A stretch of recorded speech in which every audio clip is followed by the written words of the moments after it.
Happy New Year! Welcome to another episode of Melissa's Menu. How do you like my new kitchen? Actually, just kidding, this is not my kitchen. I'm actually using a friend's kitchen for today's episode because the PAC TV studio is closed for the holiday. Anyway, I'm not a big fan of New Year's resolutions. However, I did set a goal this year of finding some new recipes to try out. I would love it if you would email me some of your favorite recipes that you'd like me to try. Today's episode is called Comfy Comfort Foods. Now that it's January, it's cold, it's raw, it's snowy, what better month to whip up some fabulous comfort foods that will leave you feeling very warm inside. These recipes are great for family dinners, easy and delicious. Wait until you see what we have cooking up in the kitchen today. Bacon cheeseburger meatloaf. Oh yes, I did say bacon cheeseburger. Homemade corn chowder and homemade baked macaroni and cheese.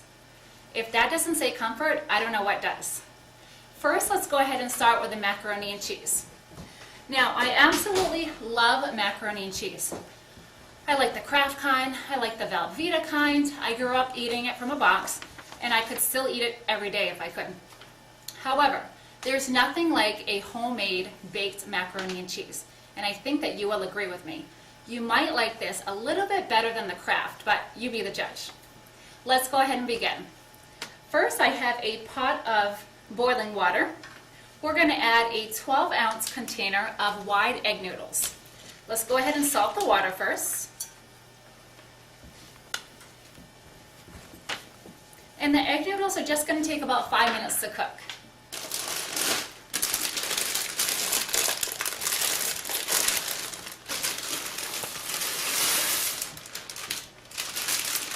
Now that the egg noodles are cooking, we're going to go ahead and start the sauce. Wait till you see what is in the sauce. It is absolutely delicious. We're going to first start by adding 2.5 cups whole milk. Yes, I did say whole milk. This recipe is a little bit fattening, but once in a while it's okay.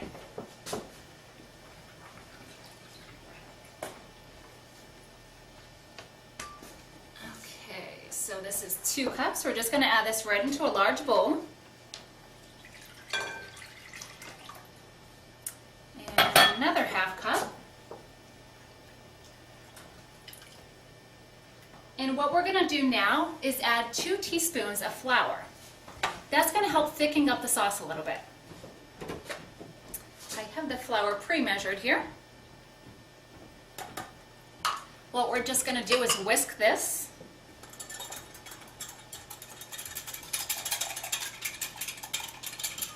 And add this right into the milk mixture.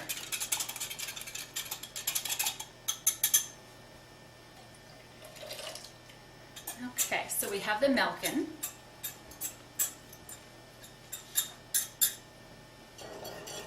And again, the flour is going to help thicken the sauce. Next, we're going to add 2 cups heavy cream. I'll admit, like I said, this is a little bit fattening, but hey, once in a while, it's not going to kill you. It's only going to make you stronger. Everything in moderation is my motto. Let's add the 2 cups heavy cream.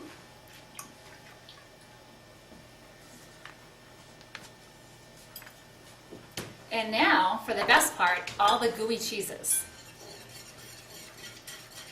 We're using 3 types of cheeses: Fontina cheese, mozzarella cheese, and Parmesan cheese. We're going to start with 1 cup of the Fontina cheese.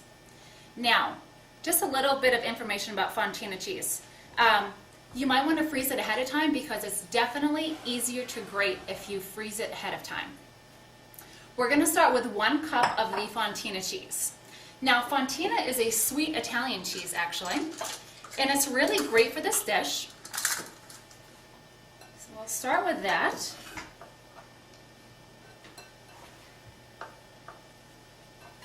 And the reason we're not using all of it, we're going to use the other cup for the topping at the end, which is wonderful.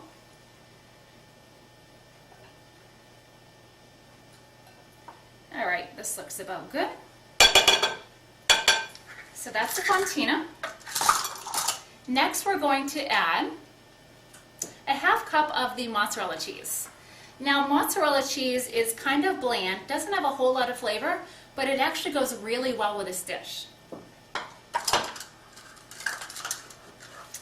So add a half cup of that.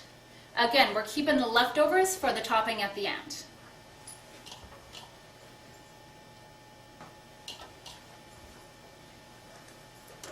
Okay, and then finally we're going to add the Parmesan cheese. Parmesan cheese is a wonderful cheese for this dish. The reason I say that, it has a nice nutty and salty flavor to it. We're going to add a half cup of the Parmesan cheese. And make sure it's finely grated like this. Just kind of eyeball it. That looks good. Okay, let's go ahead and whisk this together.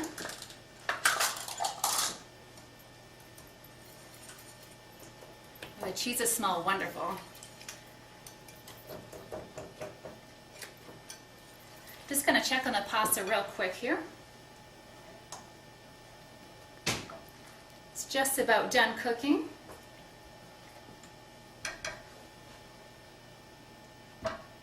Now we're going to add the last ingredient, which is 2 tablespoons of fresh parsley. You can use any type of parsley, flat leaf parsley or Italian parsley. I'm actually using the Italian.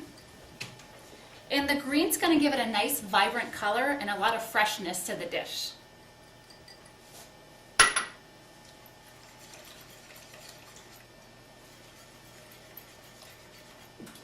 Now at this point, if you would like, you can actually add ham or lobster into the sauce. A lot of people like the ham.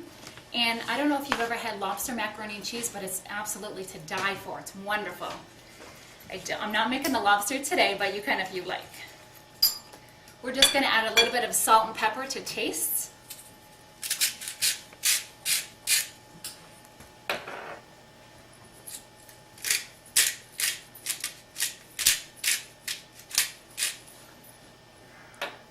And now let's go ahead and add the noodles in. I think it's been about 5 minutes. Can you see me through all the steam? And the reason you want to salt the water, I forgot to mention this in the beginning, it's the only time that you can actually salt the pasta. You don't want to salt it after the pasta is already in the water. We're going to mix this up and put it right into a 13 by 9 buttered casserole dish.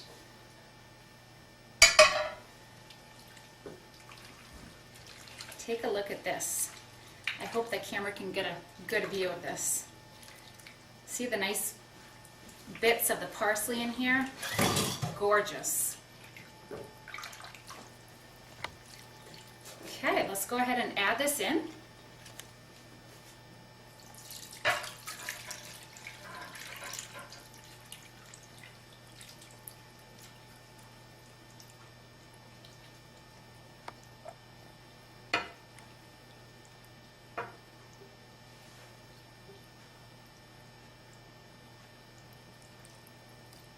Okay. Now what we're going to do next is just add the topping. Spread this out evenly.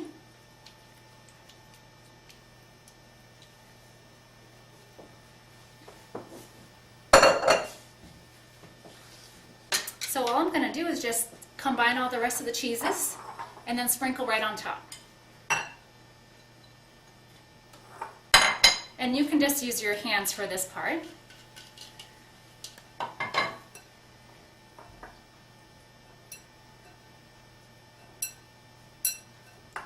Okay, looks good.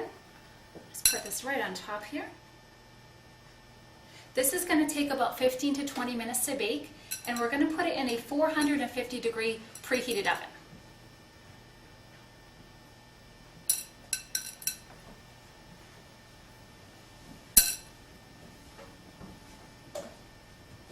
Isn't this gorgeous? Love this dish. Okay, I think it looks pretty good. We're going to go ahead and put this right in the oven now.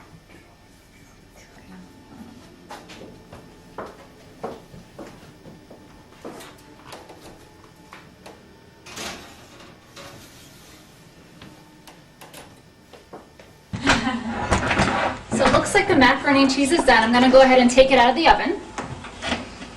Oh my goodness, take a look. This is what you want to look for, folks. The cheese is bubbly and it's nice and brown on top. I can't wait to try it afterward. The mac and cheese. Oh, this is awesome. Next, we're going to start with a bacon cheeseburger meatloaf. I'm taking the standard meatloaf one step further and add in bacon and cheddar cheese. Who doesn't love a bacon cheeseburger? First, I'm layering 3 pieces of bread into my casserole dish. Now, the bread's going to soak up any grease from the hamburger. You don't have to use it, a little bit healthier if you do use it. So just add 3 pieces of any kind of bread that you have is fine. In a large bowl, oh, before I forget, you can also use a 9x5 loaf pan if you like, and you can also use a broiler pan as well for the meatloaf if you don't have this size pan, which is 11x7. Okay, let's go ahead and begin. 1 8-ounce package of sharp cheddar cheese into a bowl. And you can actually use any kind of cheese for this. I am using sharp because it gives it a nice kick to it. Next, we're going to add 2 eggs beaten.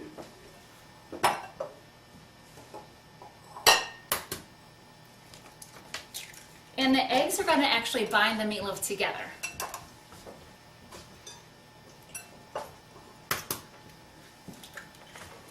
Okay, just whisk this together.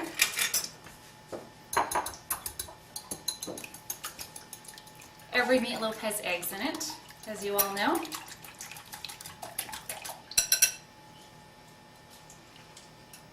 Okay. Next, we're going to add a 1/4 cup toasted plain breadcrumbs. I've got it pre-measured right here. After that, a 1/4 cup mayonnaise.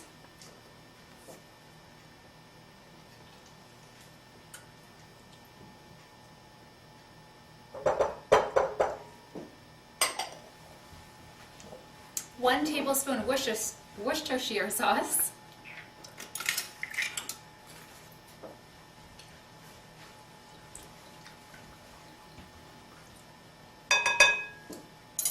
That gives it a nice flavor as well. And now we're just going to mix this together.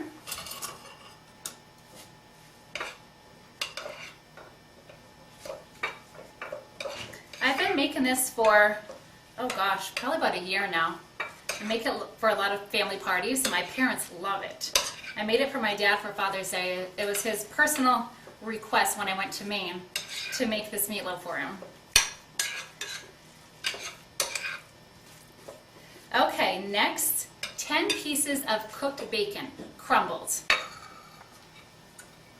telling you, you're going to love this recipe. Crumble it right in the bowl here. Okay.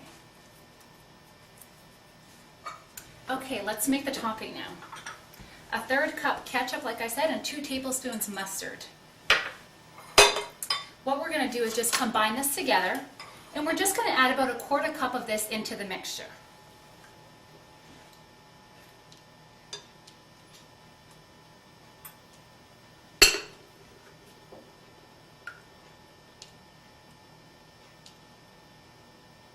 Okay, I'm just going to eyeball it here.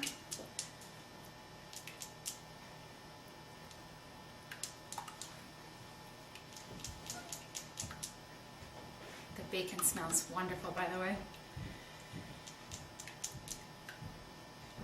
All right, add just a little bit. Like I said, about a 1/4 cup there. Mix that together. And now, of course, we're going to add the last ingredient, which is 1 pound ground beef. Now, I'm using 85% ground beef. You can use any kind you like. Some people use 90%, some use 93%. Whatever works for your family. I've got it already ready to go here. Just crumble that right in. And now for the last part, this is where you get your hands dirty. But it's well worth it. We're just going to go ahead and shape the meatloaf together here. Actually, in my opinion, your hands are the best kitchen tool anyway. Here it goes. Some people do not like this part. You can use a wooden spoon if you like, but nothing wrong with getting my hands dirty.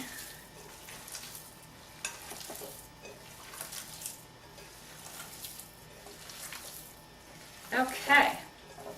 Just shape it into a ball right in the bowl here, and then put it right in the pan.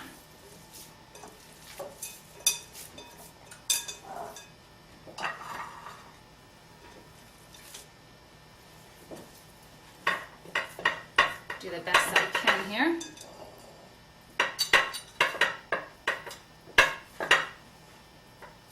It's a little bit noisy, I know.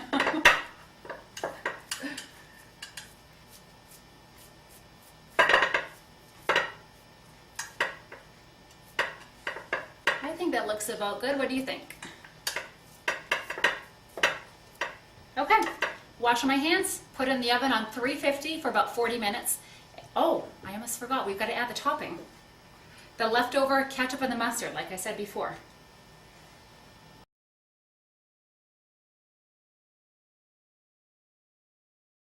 So I'm just adding the leftover topping, the ketchup and the mustard, right on top here. Smooth it out.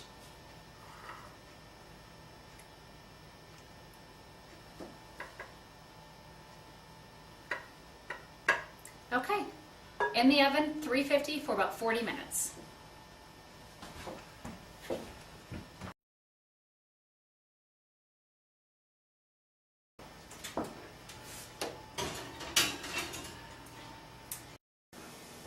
I was talking to my dad on the phone earlier, and we were discussing the meatloaf that I'm making tonight for the show. Now, growing up, he used to put in the standard ingredients, but he also added some dried stuffing mix, or dry stuffing mix, I should say. So you can actually put anything in the meatloaf that you like. It's been about 40 minutes. Let's go ahead and check on the meatloaf.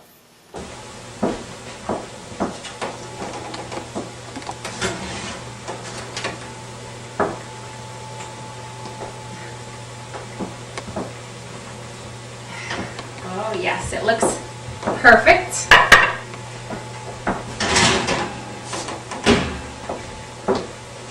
Make sure you don't eat the bread on the bottom. Now this is the best part. This is the last step. We're going to add a 3-ounce container of fried onions. This is what really makes the dish. Sprinkle this right on top. Put it back in the oven for about 15 minutes.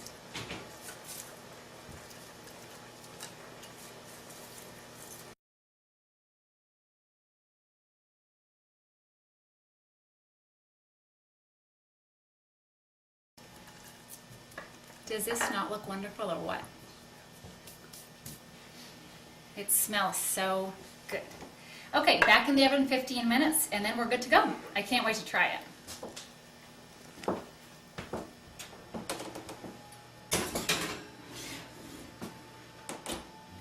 Spectacular. Okay, the buzzer's going off. It's all ready.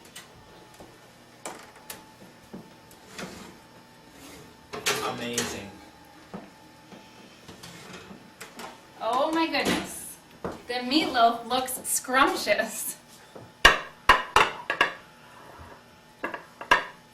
We're just going to set this aside for about 5 or 10 minutes just for it to cool, and then I'm going to dig right into it.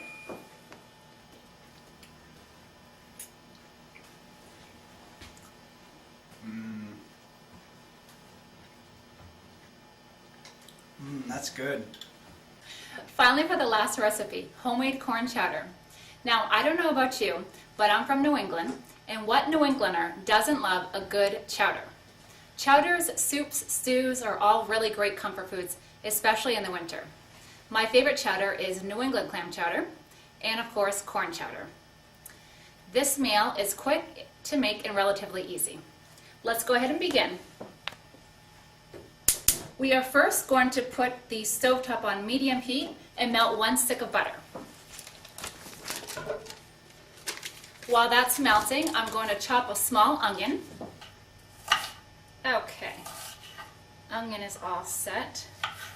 I'm going to put this in quick because I'm about to start crying. Let's put this right in. Just gonna quickly chop one garlic clove.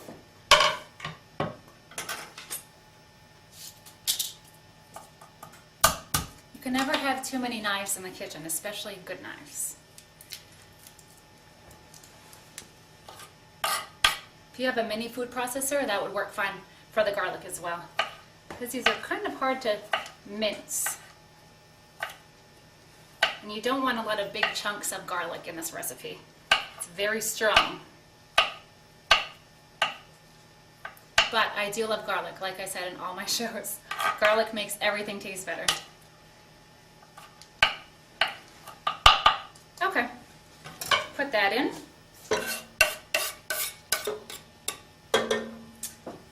We have one carrot already diced. Add that in. And one celery stalk as well, diced. What we're going to do now is just saute this for about 2 to 3 minutes. Love the aroma of the onions and the garlic mixed together. Now after this is done sauteing, we're going to start the roux. I'll explain that in just a minute.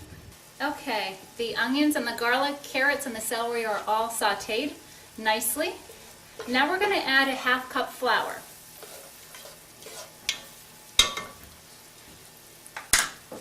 You want the whisk for this.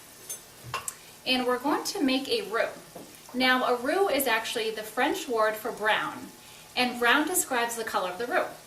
It's a base for gravies, soups, and many other French dishes.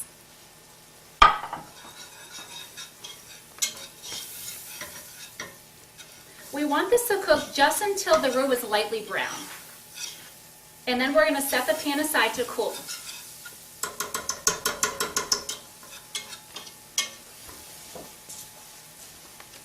Keep the stovetop right on medium heat still. We don't want it to burn, so don't turn it up more than medium. Next, in another saucepan, we're going to combine 3 cups white corn kernels. Now you can actually use fresh or frozen. I'm using frozen corn. I've got a combination of white and yellow actually. Now if you want to use fresh corn, 6 to 7 ears of corn equals approximately 3 to 4 cups. We're going to put the stovetop on high heat for this. And we're also going to add 3 cups of chicken stock.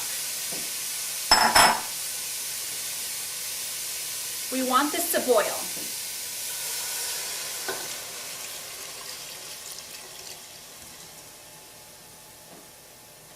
So we've brought the chicken stock with the corn to a boil, and now we're just going to simmer it for about 10 minutes. Okay, the corn and the chicken stock is all done. Now what we're going to do is pour this back into the pan that we have the roux. So we want to put the burner back on, just about medium. And while we pour this in, we want to continuously whisk it. We don't want any clumps in here.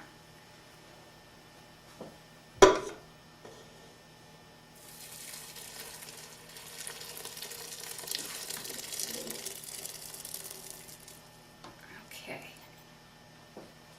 There we go. Get my whisk. Now, as it boils, it's going to become very thick, and that's exactly what you want to look for.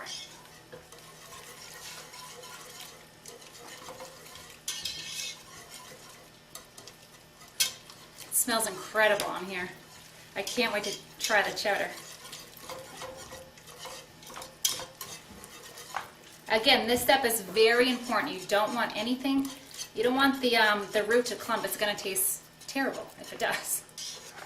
So as you can see, hopefully the camera can get a good shot in here.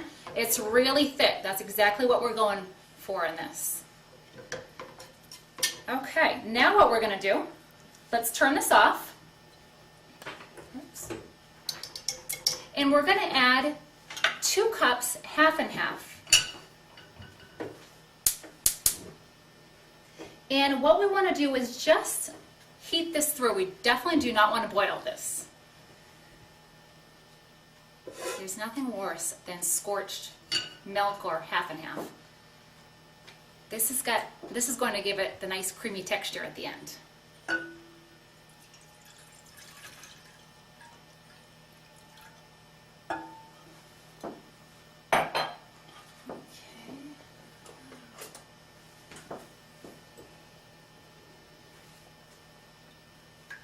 We'll just leave that be for maybe a minute or two at the most.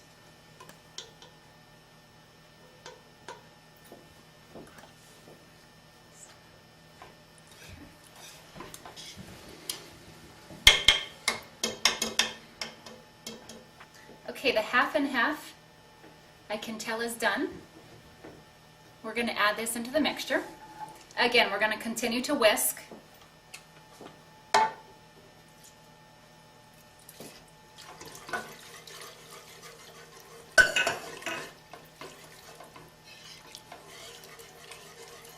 Nice white creamy texture.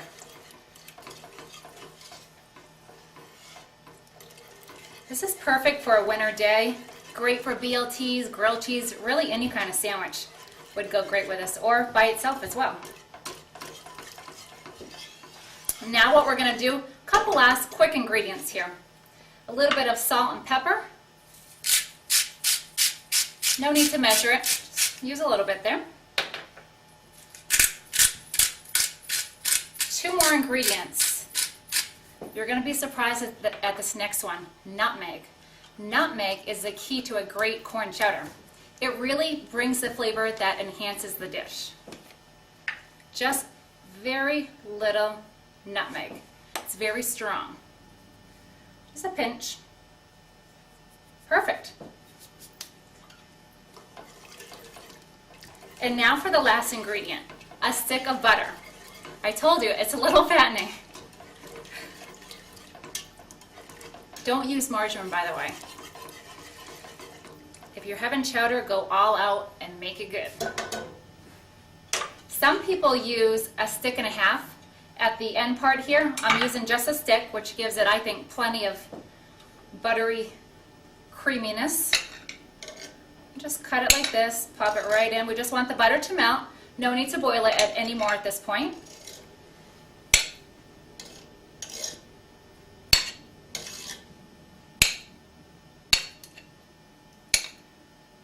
Okay. We are ready to try this out. I want to make sure the camera gets a great view of this once I'm finished.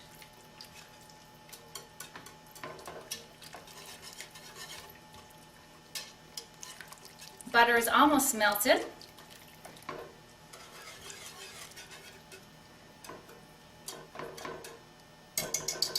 Okay, take a look at this. Tell me if this does not look to die for, right? I told you it was going to come out good. Wait till we try it.